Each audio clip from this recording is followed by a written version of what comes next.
인간에게 묻잖아요. 너는 어떤 삶을 살 건지. 도시도 마찬가지죠. 어떤 삶을 살을래? 너는 어떤 방식으로 너의 삶을 살아갈 거야? 이렇게 물어야 되고 그 묻는데 반드시 대답을 할 수가 있어야 돼요. 그래야 그 도시의 가치, 또 그 도시가 가지고 있는 시대 정신, 그런 게 있는 거죠. 도시는 한 시대의 것만이 아니거든요. 근데 우리는 지금 다 당대 한 시대만 사는 걸로 모든 도시를 디자인하고 있는 거죠. 홍콩에 가면 지금 집이 하나가 쓰러져 있어요. 아무도 철거를 안 해. 100년 된 이 아파트, 이걸 누가 철거할 거냐, 철거 비용 누가 낼 거냐, 이 문제들이 있는 거죠. 그러니까 도시가 열승화되고 기후위기가 왔을 때 그럼 에너지 약자들, 이 사람들은 과연 어떻게 에너지를 공급해서 이 도시를 돌려갈 거냐. 결국 이 사람들은 죽음이라는 거죠. 삶이 아니거든요. 밖으로 밀려나니까. 밖에가 폭염이라서 45도, 50도가 된다 그러면, 그런 상황이 온다 그러면 이 사람들은 누가 책임을 져야 돼? 결국은 당대를 살아갔던 수많은 에너지를 소비했던 사람들이 책임을 져야 되는데 그걸 안 하거든요. 그래서 이 부분에 대해서는 충분하게 생각을 달리 해야 된다.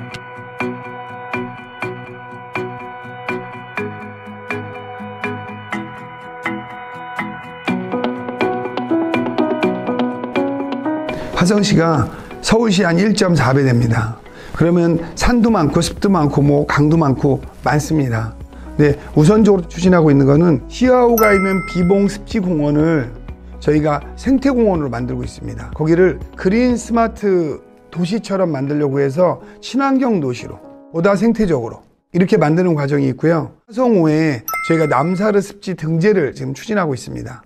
그래서 화성호의 갯벌을 남사르 습지에 등재를 추진해서 환경 문제를 조금 더 이슈화해서 남사르 습지를 통해서 우리가 환경을 훨씬 보존해야겠다, 이러한 시민인식을 고취시키면 아무래도 에너지 소비를 줄이고 친환경적인 생각을 갖게 되죠. 2018년 나무관리선언을 채택을 해요. 그래서 나무를 함부로 못 비게 하고 가급적이면 인도를 설치할 때 이열식재를 의무화하는 이제 정책을 채택을 합니다.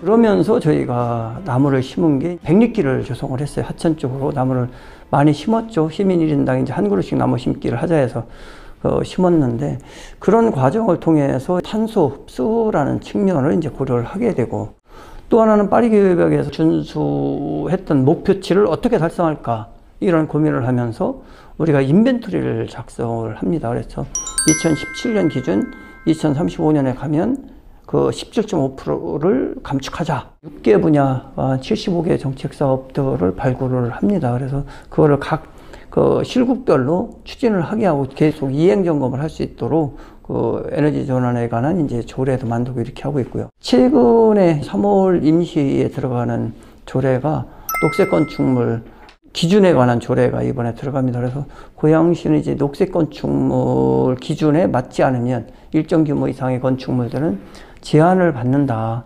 그리고 이제 창릉 3기 신도시나 테크노밸리는 LH 경기도시공사, 고양시가 3자가 녹색 건축물을 지키로 이미 협약을 체결을 했습니다.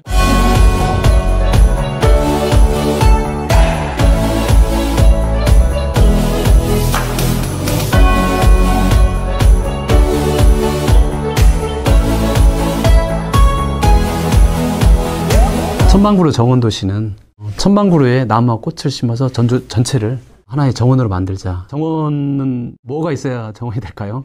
첫 번째는 정원을 함께 만들어갈 사람이 있어야 될 게 아니에요. 나무와 꽃을 심어야 되니까 땅이 있어야 되는 거고, 그 다음에 이제 나무가 있는 거죠. 나무와 꽃이 있는 거죠. 그래서 인간이 정원을 만든다고 말하는 것은 약간 좀 너무 넘치는 이야기. 사실은 정원은 우리 사람들하고 나무와 꽃하고 이 3자가 만들어내는 상호작용 관계를 만들어가는 굉장히 중요한 일인데, 이 과정을 통해서 굉장히 사람들이 행복해져요. 되게 자연을 이해하기도 하고 생명의 소중함을 알기도 하고 그러면서 내 스스로 그걸 통해서 치유도 되고 또 회복도 되는 굉장히 중요한 우리들의 일이기도 하고 이제 지난 임기 때 전주역 천마중길이라고 이제 전주역부터 한 850m, 900m 되는 공간을 직선의 길을 곡선으로 만들고 광장을 만들어서 나무를 심어서 시민의 공간으로 만들었는데 역세권이라는 게 있잖아요. 그런데 도청 소재지 중에서 역세권이 죽어있는 거의 유일한 도시가 전주예요. 더구나 1000만 명이 나오는데 그래서 전주역 앞이 나이트클럽, 스탠드바, 안마시술소 뭐 이런 걸로 다 그렇지만 그것도 활성화도 되지 않은 완전히 폐허된 공간이었는데 천마중길이 만들어지면서 주변에 조금 더 변경이 되고 나이트클럽은 이제 호텔로 변해가고 또 오래된 병원이 떠난 자리가 있었는데 거기는 대학교 기숙사가 들어오고 도서관도 들어오고 그러면서 많은 변화가 있는 거죠. 그래서 도시를 수술한 게 아니고 도시에 침을 놓은 거죠.